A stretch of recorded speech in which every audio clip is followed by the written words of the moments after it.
Tenang saja Pak Prabowo. Tenang saja Pak. Saya sudah ada di sini. Mau ngapain? Mau jadi presiden? Coba sebutkan dulu nama 6 suku yang ada di Indonesia. Dayak, Batak, Jawa. Udah, satu lagi tadi. Betawi, satu lagi. Ayo, kurang satu ya. Ayo. Tuh kan, nggak bisa jawab. Gimana ini Pak Jokowi? Ya nggak tahu, tanya yang mau tanya saya. Kalau wapres ini kan nggak ada gunanya. Orang yang nggak ada gunanya ini ingin dijadikan presiden. Yang sadar bahwa anak ini memalukan negara. Negara sebesar ini, wakil presidennya itu celingak-celinguk. Wakil presiden itu begitu wajahnya itu bingung. Wajahnya itu bingung. Enggak ada isinya, bingung, kosong tuh ini. Dibacaan Kang Sobari anak ini ya. Kosong. Wajahnya Kosong. Apa PR kita ke depan? Waduh Mas, jangan beri PR lagi. Rakyat sudah mumet mikirin keadaan ekonomi. PR yang kemarin membuka 19 juta lapangan kerja belum terlaksana. Pajak juga naik. Menaikkan pajak Pak, itu beda. Buktinya pajak naik 12%. Untuk apa itu Mas? Kita berburu di dalam kebun binatang. Terus menaikkan pajak 12% itu uangnya untuk apa? Kita ingin memperluas kebun binatangnya. Binatangnya kita gemukkan.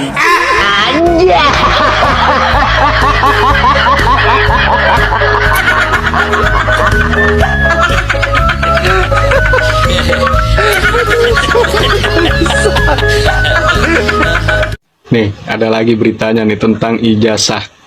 Yang kemarin aja bapaknya belum rapi sampai sekarang. Nah, sekarang anaknya. Nah, ada yang menuntut Gibran secara perdata.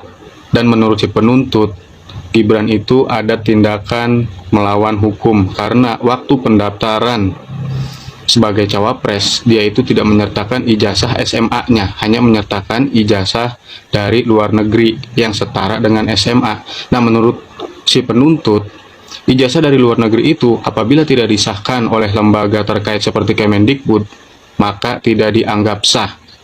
Dan secara otomatis pendaftaran sebagai cawapresnya pun tidak sah. Cawapres, bahas AI ribut, bahas Kemenyan juga ribut. Tapi, kenapa netizen justru lebih ngeributin Gibrannya? Bukan soal AI atau Kemenyan. Masalahnya, bukan soal topik yang dibahas, tapi siapa yang ngomong. Gibran ngomongin soal AI, padahal track recordnya di bidang teknologi belum terbukti. Gibran ngomongin soal Kemenyan, padahal konteksnya ngambang. Mau coba bahas budaya, tapi nggak nyambung. Ini soal trust deficit.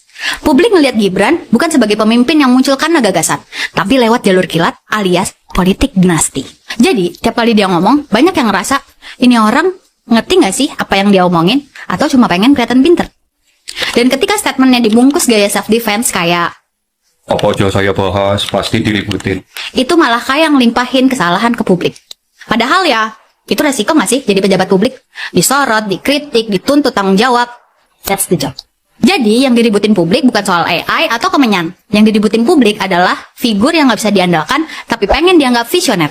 Karena dalam politik, kalau kamu belum punya rekam jejak yang kuat, omonganmu bukan jadi inspirasi, tapi bahan meme.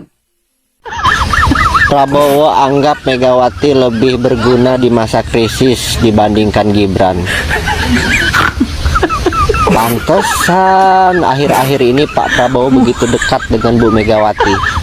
Dan selalu AHY yang diberi tugas oleh Pak Prabowo, bukannya Gibran. Ya udahlah Pak, ganti aja kalau memang nggak berguna. Pak Gibran itu jangankan mengeluarkan kebijakan-kebijakan yang luar biasa, bahkan hanya untuk mengkomunikasikan ide dan pikirannya ke pikiran publik, itu beliau gagal. Saya mohon maaf ya, cara berbicaranya, kemampuannya dalam menarasikan ide dan sebagainya itu kurang. seringkali gugup, seringkali gagu, seringkali bahkan nampak menghindar dari pertanyaan-pertanyaan yang diajukan kepadanya dan lain sebagainya. Dan ini baru komunikasi politiknya saja, baru komunikasi publiknya saja. Kita belum berbicara soal idenya. Ketika beliau menampilkan ide-ide soal artificial intelligence, Indonesia emas tahun 2045, kemudian bahwa Indonesia itu bonus demografi dan sebagainya, tidak ada satupun di antara narasi-narasi yang ditawarkan itu adalah narasi yang mind blowing gitu, yang membuat orang berdecak kagum gitu. Jadi semuanya hampa dan hambar, seperti beliau itu adalah orang yang sedang membaca teks di depan yang disiapkan oleh timnya, kemudian dibaca begitu saja gitu. Itu penilaian saya pribadi ya. Kok bisa sampai segitunya gitu. Makanya kalau misalkan kita melihat ya tentu saja Pak Gibran sampai sekarang banyak sekali pendukungnya. Sampai sekarang kita mengetahui bahwa Pak Gibran itu banyak sekali orang yang suka padanya. Tetapi orang yang mendukungnya dan suka padanya itu bungkam dan dibungkam karena tidak ada sesuatu yang bisa dipuji dari Pak Gibran. Itu kesulitannya tuh di situ. Nah, ya. Oke teman-teman, kembali lagi bersama saya di channel ini. Kita akan menyaksikan sebuah cuplikan video yang sangat cukup menarik.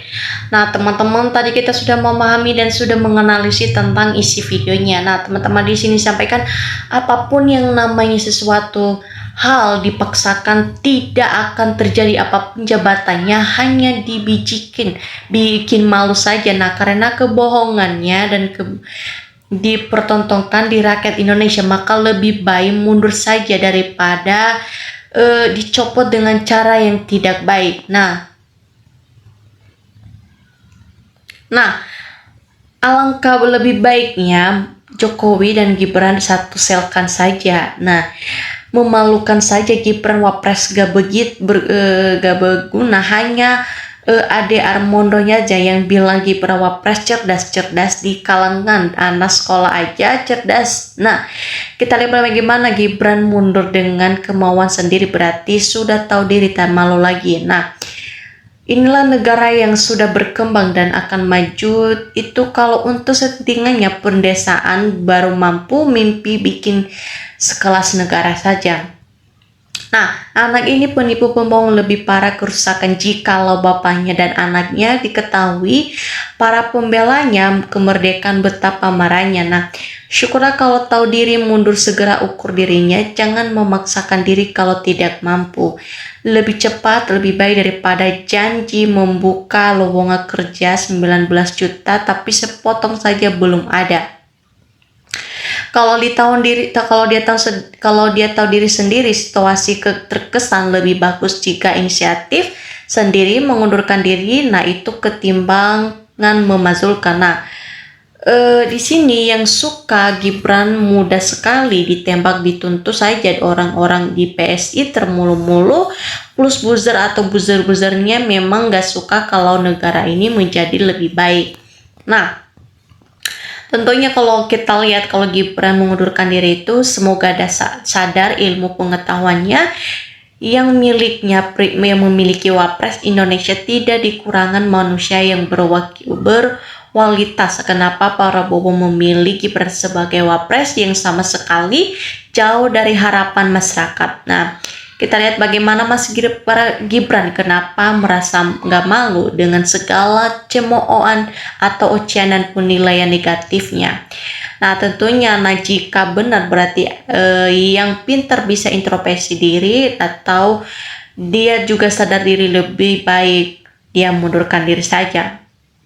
Tentunya kalau kita lihat memang harus tegas DPR MPR ini memproses Gibran, masa ijazahnya kok sama kayak bapaknya. Nah ijazah kan lucu, pejabat negara aja kok nggak punya lulusan SMA, sedangkan pejabat yang lain tapi nggak masuk menjadi pejabat. Nah padahal batas minimalnya harus SMA, dimazulkan harus cepat-cepat sebelum terlambat atau nanti yang ke bapaknya juga rumit masalah ijazah Jokowi ini. Nah saya rasa dimundurkan aja lebih baik daripada dimundurkan kompetensi atau belum cukup. Nyoba-nyoba jadi pejabat tinggi, jadi kepala tontonan pun mungkin belum mampu. Nah, kita lihat bagaimana Gibran ini harus mundur kalau nggak tetap harus dimazulkan. Nah, Gibran banyak bilang, cuman gimana ya mikirinnya memilih atau harus memalukan punya wapres seperti ini.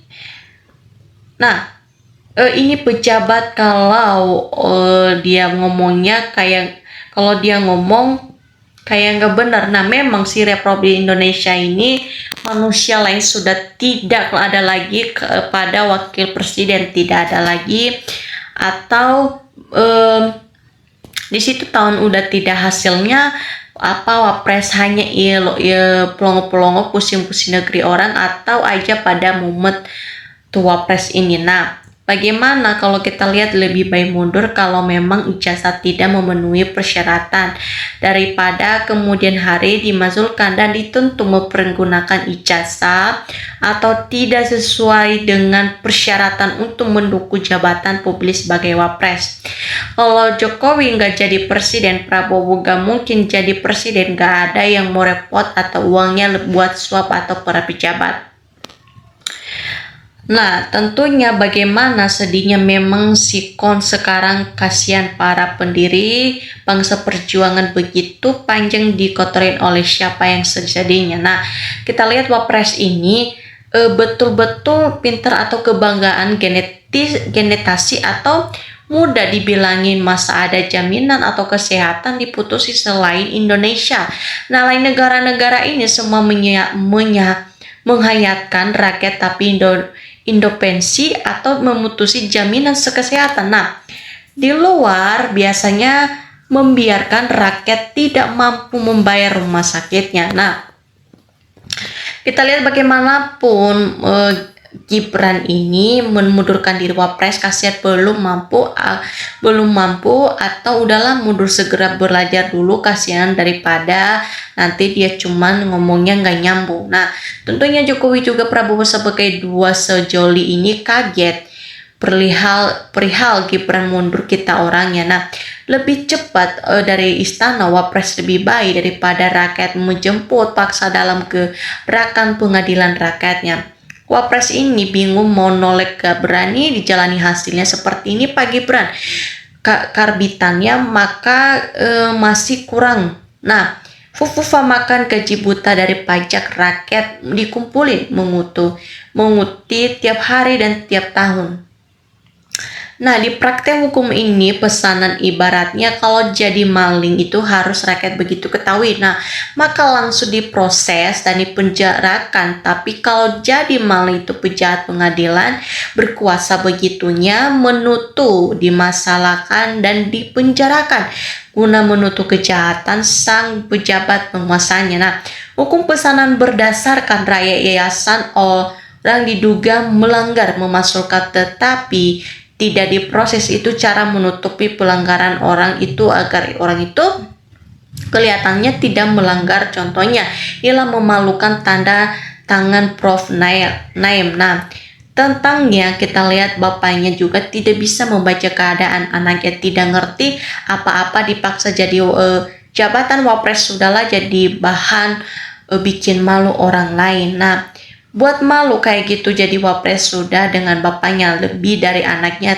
Nah, kenapa nggak punya ijazah SMK, SMA dulu, SMP dan kenyang minuman ini teman-teman dari keluarkan dari sekolahnya. Nah, saya sudah di sini sih mentang-mentang jadi uang merasa rakyat di pejabat bisa beli, para pejabat sudah dikondisikan, bapaknya berani ngomong seperti itulah, koreksi dirinya pelongo-pelongo. Nah, oke teman-teman, sekian dari informasi yang saya sampaikan dan salam NKRI.